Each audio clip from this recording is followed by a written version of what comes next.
So welcome back to our podcast, and I'm here with my friend Greg DeMarco. And one of the things I want to point out right away is that even though it looks like Greg is in his car, which he is not driving his car, right? You're driving hands free, Greg. Put your hands up, no driving. Oh, no, it's hands free for me is with my knee. So Oh, but you're not driving, so we're no, practicing safe I'm not driving driving. skills. Yeah. Yes, Okay. very safe. So that's important for us to know. Yeah, Because we don't wouldn't do want to this at all of a home, sudden kids. have any we wouldn't want to all of a sudden have any shaking and moving, as you're running into something, right? Well, I certainly hope not. No, I'm not driving because at this point in my life and my age, I can't do more than one thing at once. So let's just talk for a It's while hard and we'll see how it goes. it's hard to talk and chew gum, right? Well, I always had a problem with that. So There you go. Well, today we're continuing our series in the 15 Invaluable Laws of Growth by John C. Maxwell. And we're going to be talking about the law of the rubber band. And you think, well, what kind of laws could a rubber band have? Like it sounds a little ridiculous, doesn't it? Well, when you first say it, we're talking about the law of the rubber band. It's not like, yeah, is the law of the rubber band right up there with the law of gravity? Like what's the deal with the law of the rubber band? yeah, Like it's right up there. what is the law of the rubber band? Well, when I first looked at it, the title, I thought, well, it must have something to do with stretching. But in fact, that's really what it is all about. I think we have a tendency to. I think humanity has a tendency not to stretch themselves as much as they can, and I think that's what really John Maxwell is talking about in this particular law about stretching ourselves to the limit, I guess, or trying to stretch ourselves out of the comfort zone that we tend to live in. That's how I kind of view it. What do you think? Yeah, I agree. I think of when I was a kid and you used to get these little balsa wood airplanes. Did you ever Oh, have those one of were, those? oh, geez, I had one every week. Yeah, because they would always break, right? At least mine always did. They'd crash and they'd break. But you'd put a rubber band, from the propeller, back to a hook on the back, and then you'd wind it up. Yep. And you were creating the tension in there because without that tension in the rubber band, that airplane would not fly. But when you had it, the tension, you could actually get that thing to zoom along pretty good. Yeah, yeah, and I really think that's what this chapter really embraces is stretching ourselves, but finding a balance. But I really think if any of us are going to conquer, well, I'm not. That's the wrong word. Conquer is the wrong word. If any of us is going to move forward to be successful in life, I think we all have to learn to sort of strike a balance, but embrace the discomforts in our life. Like if people are struggling, there's always something that's holding us back. But I think that the fear sort of conquers us in the sense that we don't want to embrace whatever that fear is. And I think really understanding and embracing that is what we need to do in order to move forward. And we have to stretch ourselves. We have to effectively we have to push ourselves outside of that comfort zone. And I think it involves taking on new challenges and learning new skills and embracing unfamiliar experiences and things like that. Do you think that we sometimes settle for mediocrity too much? We become complacent in where we're at. Yeah, Uh, I think there's a that's exactly it. Yeah, there's a crazy statistic that John quotes. Um, Let me just find it quick. 42% of college graduates never read a book after college. That's sad. Yeah, it's huge. That's just sad. And if Yeah. that is a true statistic, then I just don't know what to tell you. I think that you sort of hit something on the head there. I do think people settle for mediocrity, and I think really that's the saddest part of it because we settle for average instead of settling for, or not even settling. Instead of striving for the top, we settle for average. And I think because it's easy, it's convenient. And let's face the facts. I mean, the world is full. Well, I shouldn't say the world. North America is full of convenience. And that's how our lifestyle has sort of directed us, is that way. And it's sad because I think we do need to find a way to stretch ourselves in finding new skills, new challenges, not getting bored, but actually finding things of interest. I don't know. I Yeah, can go on for hours about that, but that's how I feel about it. yeah, no, I mean I agree with you. I think that we've become a complacent uh, in how we do things. Right, we get used to what's familiar with us. So we don't want to implement any change in our life because we think that's going to cause us some pain and or discomfort, and it is, But I think the idea of wanting to be stretched, like you have to want something better. I think before you're going to actually begin to be stretched, and if you don't want it, there's no point in even talking about it, because if you don't want to get better, if you don't want to be stretched to your full potential, because I mean, you look at the rubber band. Now in Canada, we call them elastic bands. Did you ever notice that? I did actually. You're right. We call them elastics. Yeah, and in America they call them a rubber band. In Canada, we call them elastic bands.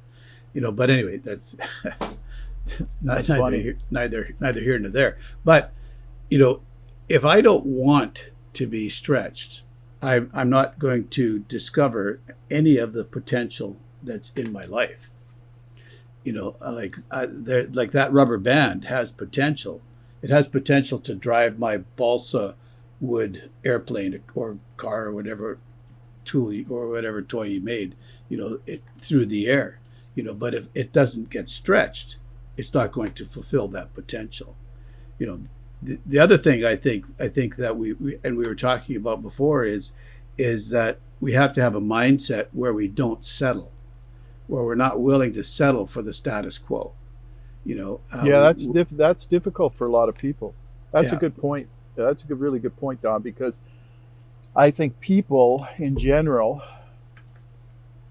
that's a difficult thing to do. How do you not settle for something you're used to settling for? Or how do you not settle for something you grow up with, or the filters of the environment that we grew up in? How do we unlearn the things that we've learned that are not good for us? I told the story in a couple of sessions ago about when I think I did anyway. Maybe I didn't, but I told the story a couple of sessions ago about I'll when. remind you if you did or didn't. Yeah, yeah, okay. When I was starting real estate, I had a job.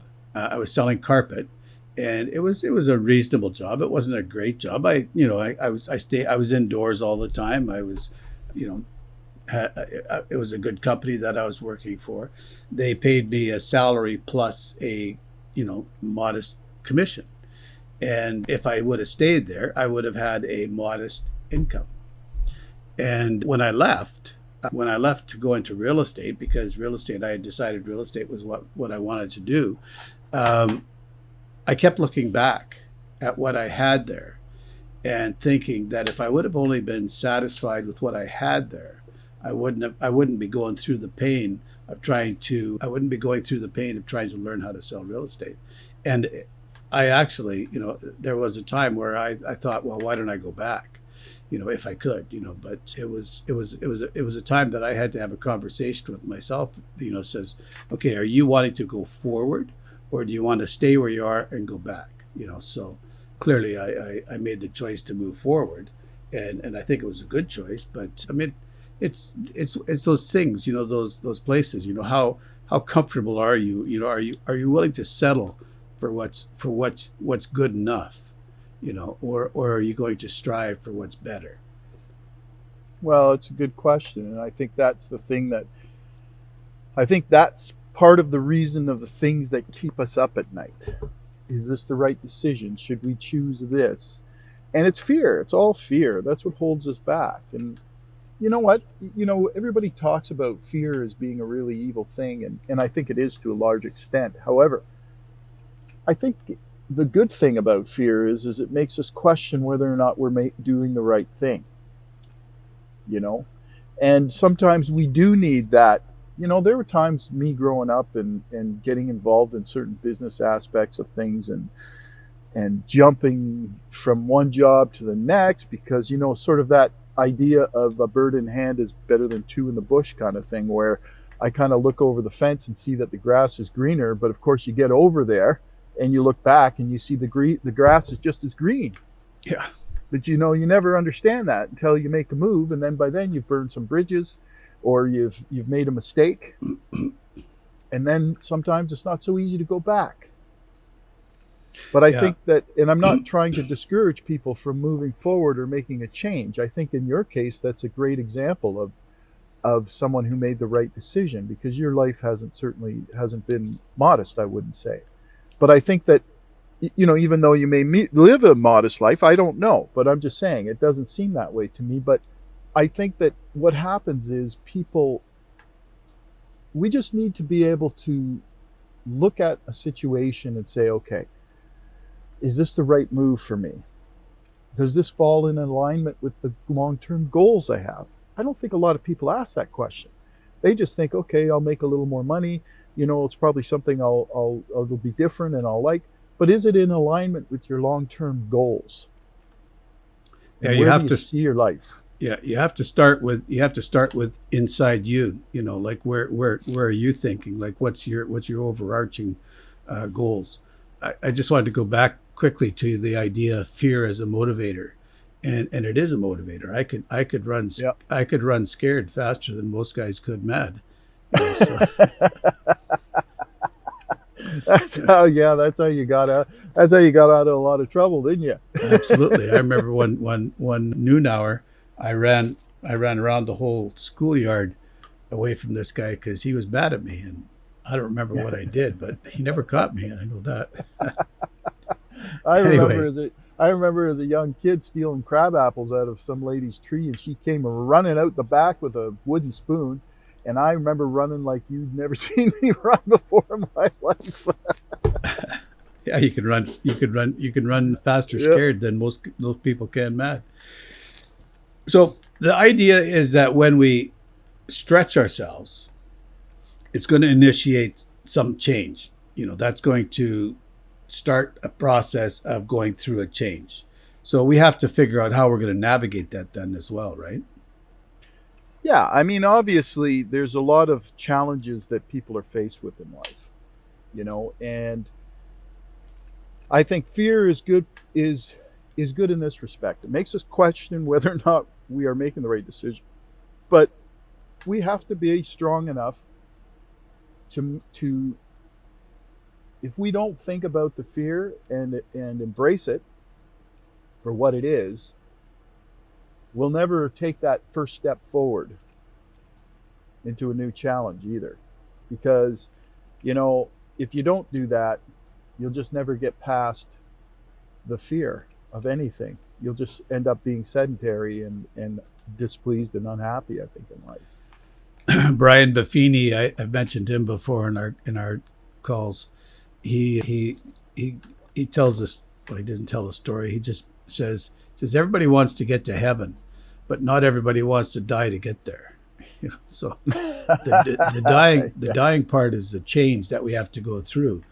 So if we want something better, excuse me, if we want something better, in our life, you got to say, what have I got to change? What do I have to do? How do I have to stretch in order to get there? What's going to have to change? So the other thing it's going to do is it's going to make you different, right? So if it makes you different, how are you going to how's that going to affect you? I think one of the things like there's a really good book. If you I know I gave you a list of books, and I don't remember if this book was on my list, but it's one of the I think the most important books a person can read, and it's called The Power of the Other, and it's by Dr. Henry Cloud. And one of the things it talks about is the effect that other people have in our life. And we could be in a position where we have a group of friends, say for example, and maybe this is more relevant, when you were a kid, but you hung around with maybe three or four, or maybe two or three guys, and that you get into trouble together, you do different things together. But what happens is if you want to get ahead, all of a sudden you become a different person, and they don't want Yeah. you to be a different person. Unless they're of the same mindset that you are, that we're going to get better and encourage each other, they can actually try to hold you back. And Oh, that's that's my life. That's a real big part of my life when I was a young kid. That's true, Don. That's a really good example. Yeah.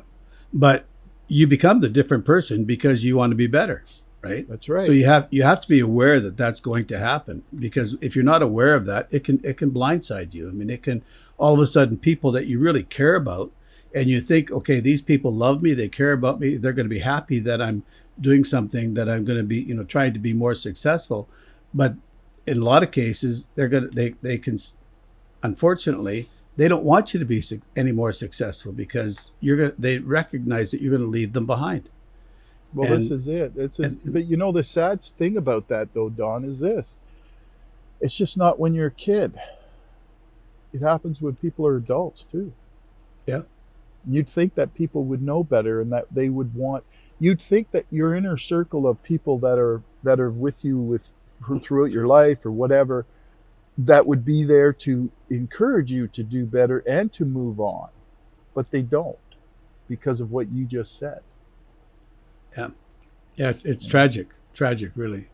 Yeah, So you have and to it's, be prepared for that, well, because you do. yeah, and if you're not prepared for it, just don't let it blindside you.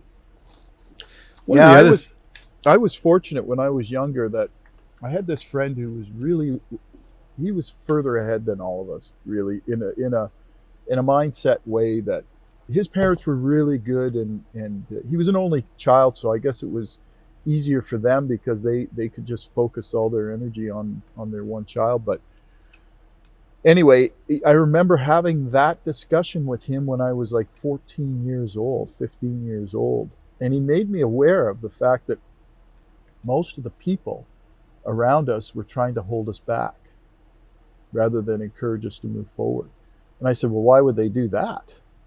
Why would somebody do that to you?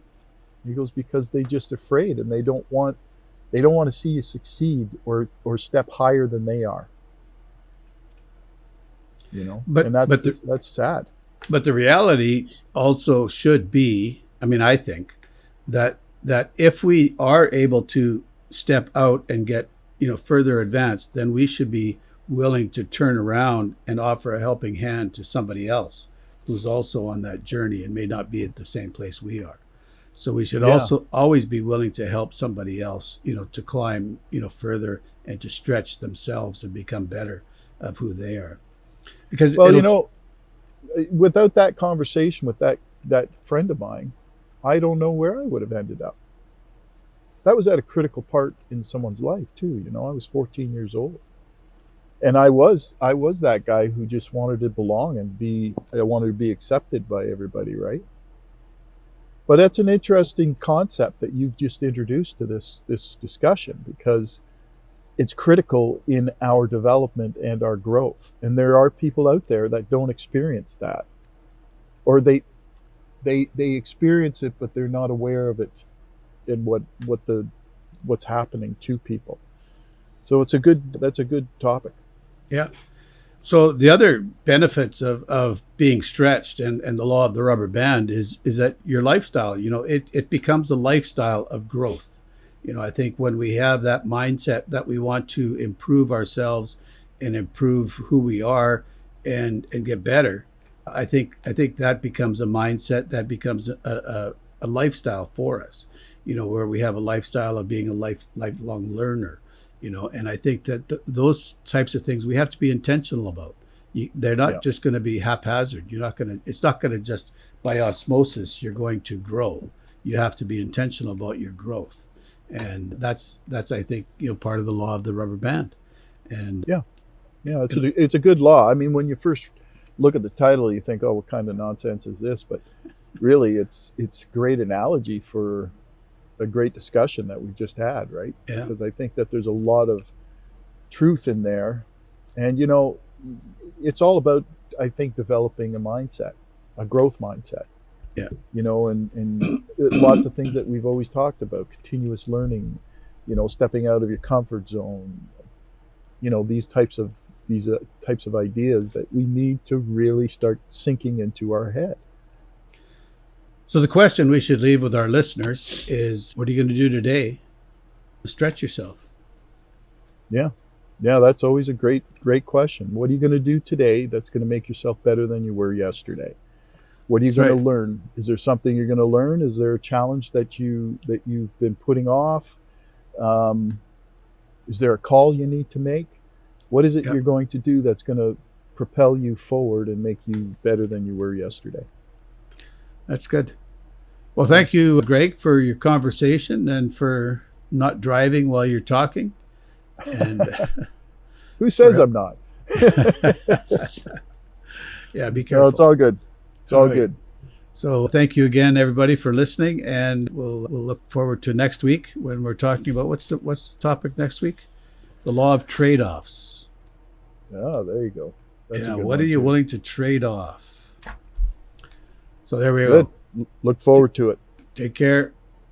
See ya.